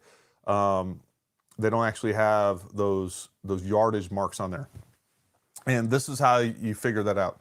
So I get behind the gun, I'm adjusting my parallax. I'm shooting at a target that's at 450 yards, whatever it is. So I put it between the 4, and even this one, it's just a small space between 400 and 600. So there's no 500 indicator on there. It just goes 400, a small, probably an 1/16 of an inch, maybe an 1/8 of an inch. gap between the 400 and 600 yard mark. So I don't know what exactly 500 is, right? So I put it somewhere in there, and I'm getting behind the gun, and I'm dialing my parallax, and then I just move my head slightly. If that reticle is projected correctly, my parallax is set correctly, I should see very little movement if I just move my head a little bit, right? Now, no matter what, even if your parallax is perfect, if you're moving your head a lot, it's going to change the relationship, but it's getting darn close. So that's how I judge whether or not my parallax is set correctly, is I am dialing that up, and then I move my head a little bit, and if there's the minimum amount of movement between the relationship of the crosshairs, the reticle, and my target, that lets me know that my parallax is set correctly. Hopefully that makes sense. And folks, parallax means a lot less if you're using good fundamentals and you mount that gun the exact same way every single time. For instance, no matter how perfect your parallax is set, when you're grouping, you're doing a 5-round group, you're down there on the gun, you're mounted up, you've set your parallax perfectly. If you squeeze the trigger, boom, come off the gun, rack your bolt, then get back down on it every time. If you're breaking that cheek to stock weld between shots, you're gonna have a shitty group, and you're basically gonna have a different aiming point at every time because you've moved the gun and you moved off of that gun. When you're wanting to shoot nice tight groups, folks, you gotta stay on that gun, and you have to be mounted. You have to mount that gun the same way every single time. So the more consistent you are with your fundamentals and how you interface with that gun, parallax means less, and you're not going to make as many misses. Now, the problem with that is that I can't just leave it on 100, because as I'm dialing out and I'm looking at 500, the way that lens works in there, it will start to change focus slightly. So, because it's struggling between basically focusing on the reticle, it's changing the relationship in there with those different lenses, to where if I have it on 100 and now I'm looking and focusing on a target at 600, it's probably going to be a little bit blurry, and my reticle is probably going to be a little bit blurry too, because it's changing the relationship of those. So if your parallax is set correctly and you've already set your focus, you're going to have the most crisp, clear, and sharp image. So keep that in mind too. So that was a great question. Hey, the Loophole Mark 5 HD, that's what I was talking about earlier. We had a couple of those in. That was a very good optic. They're not Night Force, but it's pretty good for, especially the price that they're on par. I think it runs around $2,500 or something like that, or right at $2,000. It's a good value for the price. I think it's, a good solid optic overall. I have been a little bit disappointed with Loophole. I feel like Loophole got stuck. They were kind of, Loophole scope back when I was coming up was top of the line, right? Loophole was what you wanted. And they had that brand recognition, and they built a reputation, and they just rode it for too long. When all these other brands like Vortex and everybody else were making all these innovations and improving on their products, drastically improving on their products every single year, you had Loophole with like the same product line and same ridiculous prices, while you were getting such a better value. I think they've woke up, and I think they've lost enough of the market share where they're starting to get their heads out of their asses a little bit. Would it be bad to mount a 20 MOA one-piece scope mount on a 20 MOA rail? Yes, it would. It'll be really bad, and depending on the caliber, you probably wouldn't be able to zero it. So you have so much you have 40 MOA of negative elevation. I've seen clients show up with this same situation, and we couldn't zero the optic because we didn't have enough negative elevation because of that. So we end up having to pull their gun apart, put a different mount on there, and sometimes we just hand them one of our guns, and usually I'll fix something like that at night. But yeah, you don't want that unless you're shooting EOR. Now, if you're shooting extreme long range and you're shooting, you're zeroing at 500, and then you are, shooting out to, a mile plus where you need that much elevation, so I guess it's dependent. But for like especially for like 6.5 or any of these, you know, kind of flat shooting guns, no, that would be a recipe for disaster. No, I have not tested any of the Athlon optics yet. It does work at a mile. You're right. Thoughts on adjustable MOA mounts like the AirAttack gives you 70 MOA of adjustment, but I imagine that comes with problems. I haven't messed with those, Jason. Don't have a need for them. I'm not shooting. Somebody just sent me an email yesterday. I guess the guy just hit a target, got the new world record, like 4.4 miles or something stupid. And he had like his mount was like on this wedge that had to be at least 2 degrees. So we're talking, you know, 120 MOA, negative elevation built into it. I mean, it was like sitting this high off the gun, and then it was a good full 2 degrees. So he had at least 120 MOA built into that. I think for 99% of all long range shooters, I don't see what the point of having 70 MOA. Again, if you're getting to ELR, there's probably a use for that. If you're shooting, you know, definitely beyond a mile. You're looking at 2 miles between most of these. I think this optic has like 28, 30 mils, which multiply that 3.5. So we're looking at almost 100 mils, 75 to 100 mils of elevation on this, plus 20 MOA on the rail.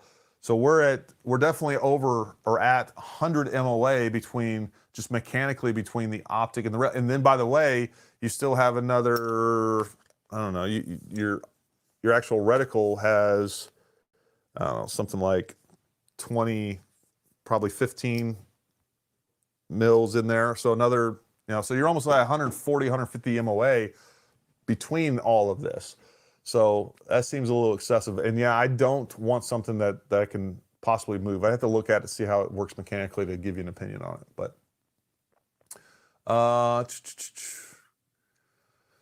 I'd put 50 on mine. I had to put, yeah. So, you know, again, Hunter, you're shooting 338 Lapua. If you're shooting at major distance, and 338 Lapua actually has a lot of drop. You know, it's a big heavy round, it has a lot of drop. It is moving fast, but still at distance, and again, folks, this is, you can figure this stuff out pretty easily. Just go look at some drop tables for your whatever caliber. So, you know, again, you know, if you're like, hey, I want to shoot from 0 to, you know, 1.5 miles. You know, I want to shoot, you know, 3,000, whatever it is. Go look at a drop table to where your maximum minimum range, and look at the drop, and then that gives you exactly what you're basically going to need for a mechanical offset. So, you know, you can check that out. That's an easy fix. What's the other question? Yeah, we put 50 MOA. Yep. Oh, another thing, folks. If you're wondering, the other question I get a lot is wondering how tall of rings that you need. Let me go grab a caliper real quick. I just want to show you guys. You don't need a caliper. It's definitely the easiest way. Let me see. If you're wondering how tall your rings need to be, it's the simplest way to do this. We'll do this in inches just so that I don't do any major conversion here. All right, so we're in inches. So even though this is a 54 millimeter objective lens, that is not the outer diameter. The outer diameter of this, well, 54 millimeters. Let's just see what it is in millimeters real quick. Zero this. So the outer diameter is actually 64 millimeters, actually 64.8, which that converts to inches. So we're at 2.56 inches outer diameter. So all we need to do is we need to divide that by 2. So we're at 2.5. So basically, if I divide that by 2, I'm at 1.2 something, 1.28 essentially, right? So I'm at 1.28. That is my minimum height that I need for my rings. So that's an easy way to figure out what your rings are. Now, especially if you have an adjustable stock, if you have adjustable, and there's some other things that go into that too, right? So where it doesn't matter as much is like on our Daniel Defense or even these, that only is your if you have a rail that continues all the way out. Obviously on this, now we have basically a 1/4 inch drop at the rail. And so it's going to be lower, so I don't need that full 1 point, whatever I said earlier, right? So 1.28, because that's going to drop off. It's going to give that bell housing enough room, some additional room. Now, with that being said, because those stocks adjust up and down, I would always go a little bit high. The other thing with that is the lower your rings are, a lot of you guys can't get comfortable behind the gun, or if your neck is hurting, it's because your rings are too low. So, because you're trying to get down and you're squishing up your neck to get low enough to get behind that gun. So if you're having major neck issues, I would, increase the height of your ring, remount that, and I bet you're gonna experience some comfort. So that really helps with that. So, and there again, if I have high rings, it really doesn't matter because I can adjust my cheek riser, right? So I can adjust that and make that right. So I'd rather go higher than go too low.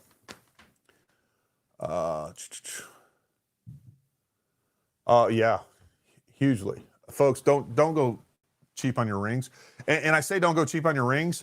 Well, don't go cheap on your rings. There's a couple different brands on there. Again, folks, if you want to know what I recommend, go to our website. It's all there. I only carry what I recommend. We could carry other stuff. We could carry cheaper stuff. We could carry more profitable stuff. A lot of the brand names that we end up carrying are better known, and there's not nearly as much profit in those as some of those. But all you got to do is go search our website, and that's what Gary recommends. So right now, the thing that I would recommend to do each and every time is get one of the MPA BA mounts. They're on our website. I love that mount. It's essentially a spur mount, but it's a lot lighter. They're really well made. I have them on, I got them in a rifle over there. But again, go to our website, MPA BA mounts, get the 1.25 inch. That's gonna fit on guns for the 34 millimeter. If you have a, not 34, but a 4 millimeter objective lens, if you have a 50 millimeter objective lens, you could probably go with a 1.12. But again, go a little bit higher. Go with the 1.25 every time. You'll be good. Yeah. Some Badger Ordnance. There's some other brands out there that we carry and I recommend. But you're always going to be better off with the rigidity and the alignment that you get with a one-piece mount. So that MPA BA mount is one of the best mounts I've ever seen.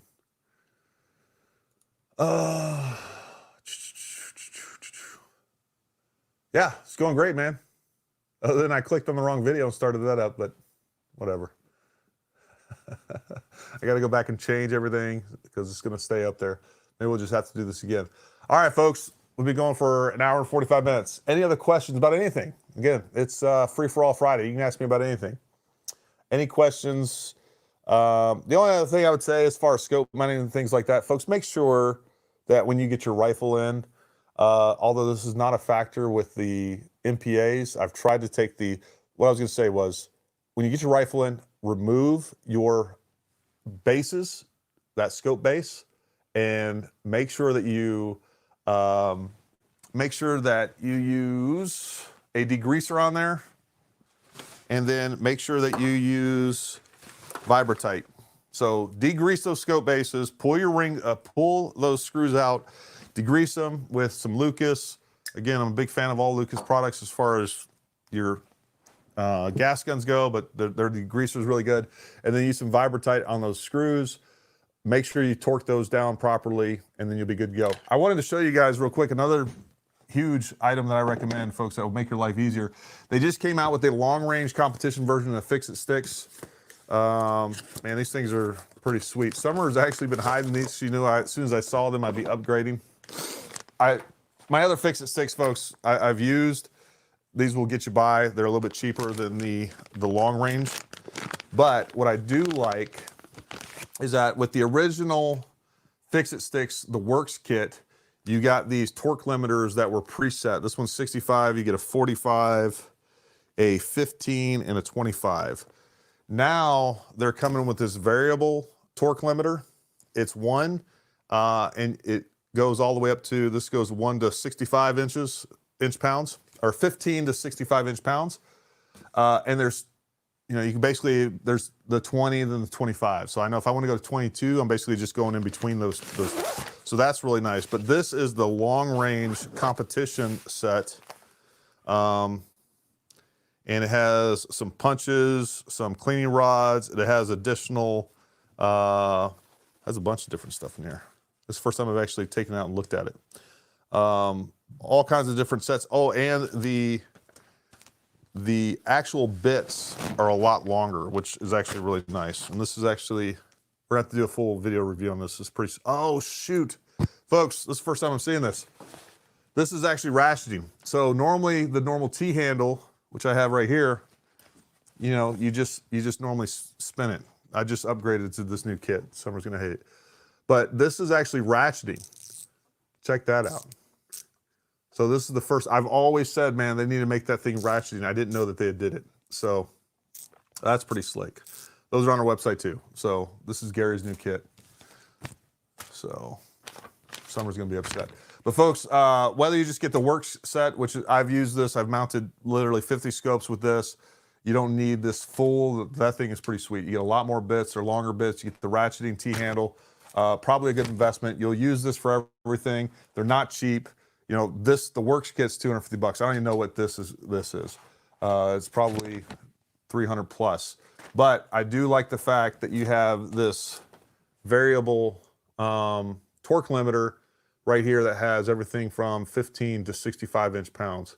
So that's nice, and you're not limited to the individual. There's been lots of times where, you know, scope rings are saying, hey, 22 inch pounds or whatever it is. And that way, then I have to pull out one of my fat wrenches, or there's another one I have that I use from time to time if it's, you know, in between those. So, no, check those out. Those are pretty cool. Any other questions? Did you get enough interest? Yes. So we are, Justin. I have enough interest. The problem is I ran into an issue with the range that we're using. A conflict, if you will. That's been resolved now. Originally we were talking about October 8th and 9th. That date's probably not going to happen, but I think later in October or maybe early November, which usually here, weather doesn't really get miserable till like December. It's usually actually some pretty nice days during November. So we're probably looking at like the first couple weeks of November. I'm finalizing that and I will get back to you. So I'm going to do everything I can to hold another level 1 this year. So look out for that. We'll send out a newsletter on it, and we'd love to have you guys out. I've used them a few times. I don't know that much about them. Hakuna Matata. The March scopes. Yeah, go get your swole on, bro. Don't let us interrupt your gym time. Usually I have next year's schedule done by mid to late November. Yep. So we'd love to have you out, Shane. I need those Fix-It Sticks set. There you go. They're on the website, Daryl. Get you a set. I use those for everything. Folks, every range day, and I still bring it out, but I used to carry this big, huge toolbox. I wish to God when I was at 18 Bravo on an SF team, I had Fix-It Sticks. I would carry this with me instead of a big clunky toolbox with a whole bunch of different tools. Man, I do everything with those. Those save me so much time, and they're so well made. That's the one thing that I really like about these guys. You guys know the cheap bits that you get with all the other sets, they don't fit the fasteners well. Man, these fit those fasteners and they don't strip them out. They're just quality tools. Again, I can't say it enough. You know, the bits themselves are precision made. Those don't strip out. They don't strip your fasteners out, which is, you know, a nice thing when you're working, especially, you know, 90% of the time I'm working on somebody else's gun, whether I'm mounting somebody's scope or whatever it is. So those are nice. On the Night Force. So this is because I have it in the spur mount, it is the spur scope or the spur anti-cant device. I like this. again, if you're going to buy Spur, you know, I think if you guys don't know, the only reason I bought these two Spur, I have another one over there that I use. The only reason I bought these Spur mounts was to do this testing and drop testing. Spur has a lot of surface area on this, and then so that I knew that if I dropped this, they weren't going to shift around in this. The MPA has the same amount of, or darn close. They're a little bit slightly thinner. They don't have quite, but they have more than enough. This is overbuilt and overpriced. The Spur mounts are, but I do like this scope, the anti-cant device that it comes with. It's fixed, but it is adjustable. There's two screws there that basically you either loosen them and the anti-cant device will move in toward the mount, or you tighten them and it'll move out. So that is adjustable. I do like that fact. I am a big fan of the US Optics mounts that go on the rail because they flip out of the way. I normally have a rifle back here with one, but I have it up right now. Yeah. Most of the other rifles that I have, the student guns, have that. It flips out of the way, it covers. I love that, and it's leveling off the rail. Now, there have been a couple of those. I mean, we've sold hundreds of them. I do know that I found one on one of our guns that I put on there. I noticed that wasn't level, and there's no way to adjust it. But what you can do is, again, you figure out what is level, and you can either hold it off or you can send it back, right? Well, you send it back to us, or we send it back to, you know, you can find one that is level.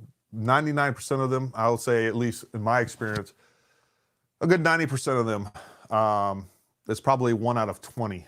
But we've sold over 100 of those easily. And I've had like 2 people say that theirs wasn't level. And of course, they just send it back to us. And we send them a replacement. So those are really good. I love the ease of those. They literally flip out of the way. You take the cover off, you extend it out, and then the cover actually goes on the other side. So those are nice, and that way they're not out here. I don't like this, to be honest. I love this setup. It's really great. I don't like when we're mounting any of our anti-cant devices off of this, because even if you lay this down, potentially this could get offset. So if I'm not checking with that, the worst ones ever are the ones that mount to the scope body. Folks, I used to have those in all our guns, and I promise you, after every class, after sitting in a case and being bumped around and things like that, you check them and they're way off. They shift on that, and you don't want to crank those down. I've actually broken the little ring, and I've also seen where other people that have kind of more robust ones have cranked down on the optic enough to where it's starting to affect the tracking. So we're essentially starting to compress your tube, so that's not good either. So I don't like those. They cause as many problems as they fix.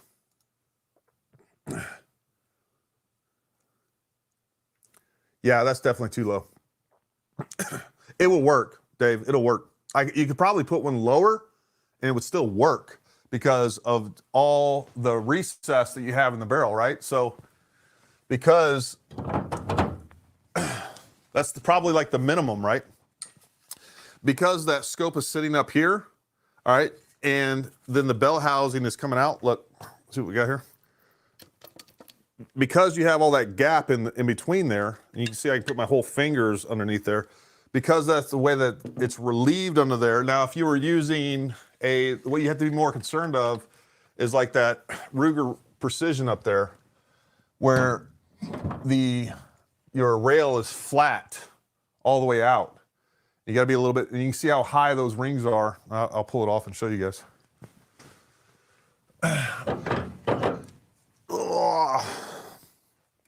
You guys see what's going on here? Look how tall these rings are. Those are like, I think those are like 1.6 or 1.7 inch high rings. And here's the, so because there's no relief underneath there, and because your rail is canted in the back, right? The back side of this, so your scope is essentially canted down. When you have this straight of a rail, you need to be more concerned about that. I would still go 1.25 on that. It'll give you clearance, but more importantly, it'll make sure that you get good neck alignment. I mean, you can go 1.4 on that gun. It doesn't really matter because you can adjust that rear cheek comb. But if you go 1.125, you're probably going to have some neck issues. I can almost guarantee it.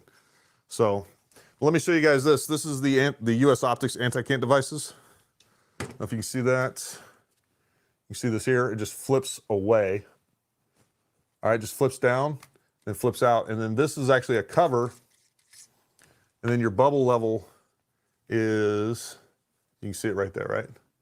So your bubble level's there, but it flips out of the way. And then on the back side where it mounts, your cover, it's threaded. The actual bolt that tightens that whole apparatus down is threaded. So your cover has storage over there. So this is what I like. It's nice and clean. But with the MPAs, you don't need that. It has that bubble level built into the chassis. And man, those things are dead accurate every single time. And I love that. I love that particular level. It is really, really accurate and really nice. And I love the way it's different than a level. It actually, if I lean it this way, it goes that way, but they're really accurate. Anyway, it's pretty cool.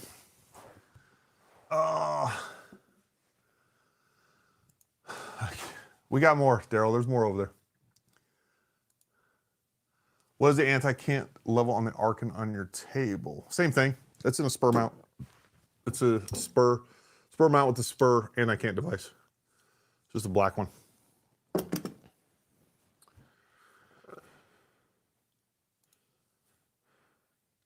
Please change my order. What'd you order, Dave? Which one did you order? We can change orders. Folks, if, you know, we've had clients that, you know, I'm calling them to tell them, if we're talking about an MPA, oh, yeah, that's fine, Dave. I'll switch out for a 1.25. Shoot me an email. Shoot me an email. Not a big deal. Folks, I've had guys with the MPAs. If you guys saw any of the quick ships that we put up, we've had 3 of them. All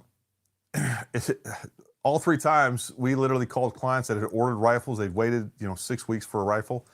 And then they were like, oh, you know what? I saw your video about barrel changes. I want a new barrel or I want a different color. Folks, it's not a big deal. All I'm going to do is we're going to get that rifle in. I'm going to put it up on the website. It's gone within, 2 of them were gone with literally within 4 or 5 hours. The third one took like 2, maybe 3 days. So people are looking for those quick ships. Not a big deal.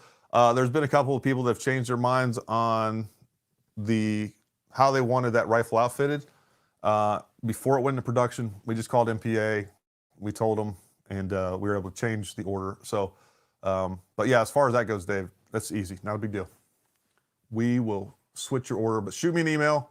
I just have your first name here, and I got orders for like 6 Daves right now. So anyway, shoot me an email. What else, folks? Any other questions before we get out of here? Like I said, folks, I'm going to start doing these more often. I want to start doing, yes, it is. Ed, you had the first one. Ed bought the first rifle. He's the one that ordered the rifle, the MPA rifle that we had in the video. He was in the video with me. Ed's just a great guy. I love that guy. Love you, Ed. Love you, buddy. I got a pistol over there I got to throw together for you. I'll actually have that done for you this weekend.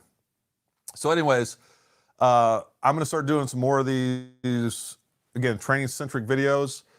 And we're definitely going to get heavy into the AR platform. There's a lot to cover in that. And let me know if there's some other things like that you guys would like to see.